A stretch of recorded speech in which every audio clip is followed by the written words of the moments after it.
नमस्कार, अन्नपूर्णेश्वरी चॅनलमध्ये आपल्या सर्वांचे स्वागत आहे। मी सुजाता। या ठिकाणी मी तुम्हाला चीज बॉलची रेसिपी करून दाखवणार आहे। तर चला आता आपण कृतीला सुरुवात करूया। तर या ठिकाणी 3 बटाटे मी उकडून घेतलेले आहेत। त्याला आता आपण मॅश करून घेऊया। त्याच्यात आता मी हे मक्याचे दाणे आहेत जे मिक्सरमध्ये मी त्याच्यात लाल मिरची पावडर थोडीशी नमक घालून त्याचे बारीक करून घेतलं होतं। आपण आता याच्यामध्ये चवीनुसार तिखट टाकायचं आहे।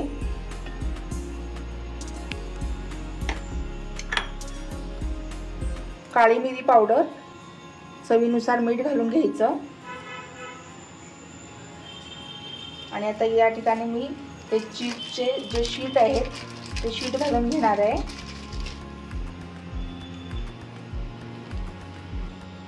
या ठिकाणी आता हे मिश्रण पूर्णपणे आपण हलवून घेऊया।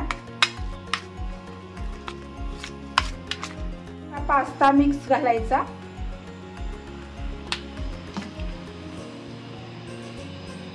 आणि ऑर्गॅनो घालायचा। त्याने टेस्ट अतिशय छान येते। पॅन्डिंग साठी आपण 1 चमचा त्याच्यामध्ये कॉर्नफ्लॉवर घालणार आहे।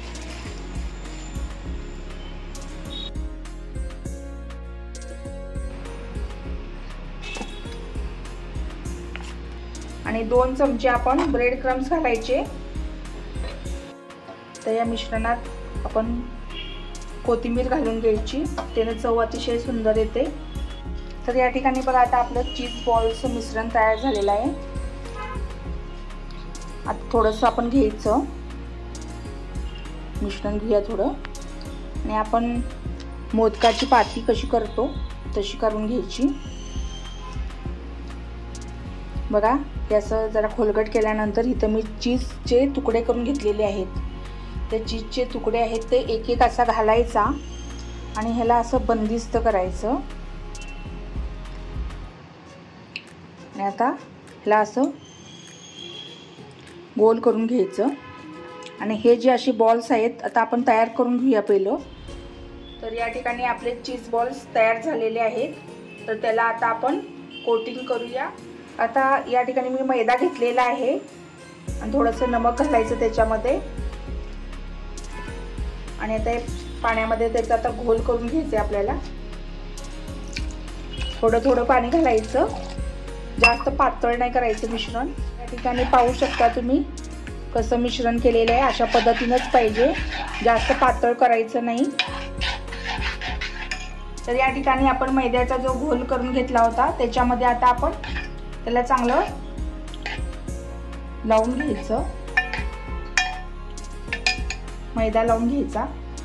आणि हा घोल आता आपण या ठिकाणी जे आपण ब्रेड क्रम्स तयार केले होते त्याच्यामध्ये असा घोळायचा चारी बाजूनं। तिथं तेलामध्ये आता आपण ते असे बॉल्स तयार करून घ्यायचे।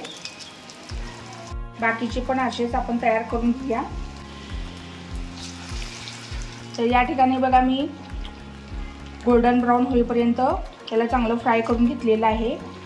गडबड अजिबात करायची नाही। आता आपण त्याला काढून घेऊया। या ठिकाणी आपले कॅफे स्टाईल चीज बॉल्सची रेसिपी तयार झालेली आहे। तुम्ही पण नक्की ट्राय करा। आणि माझ्या जर का रेसिपी तुम्हाला आवडत असतील अशाच तर मला कमेंट सेक्शनमध्ये तुमच्या प्रतिक्रिया कळवा। आणि माझ्या चॅनलला लाईक, शेअर आणि सबस्क्राईब करायला विसरू नका।